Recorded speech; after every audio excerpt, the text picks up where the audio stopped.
Welcome all to our virtual sharing of the weekly gospel.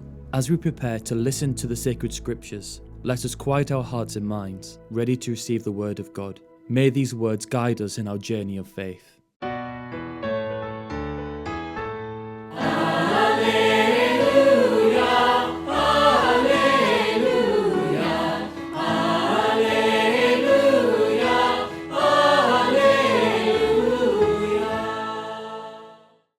The kingdom of God is at hand. Repent and believe in the gospel.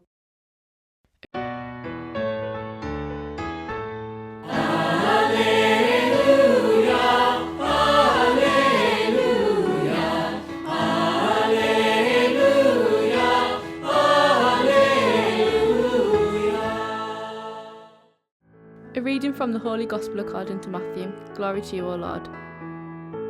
At that time, when Jesus saw the crowds, he had compassion for them, because they were harassed and helpless, like sheep without a shepherd. Then he said to his disciples, The harvest is plentiful, but the labourers are few. Therefore pray earnestly to the Lord of the harvest to send out labourers into his harvest.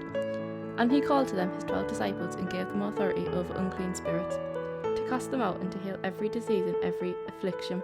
The name of the 12 apostles are these: first, Simon, who was called Peter, and Andrew his brother, James the son of Zebedee, and John his brother, Philip and Bartholomew, Thomas and Matthew, the tax collector, James the son of Alphaeus and Thaddeus, Simon the zealot, and Judas Iscariot who betrayed him.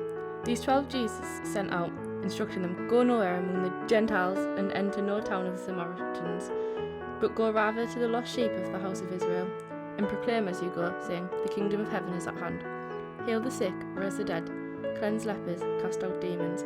You received without paying, give without pay. The Gospel of the Lord. Praise to you, Lord Jesus Christ.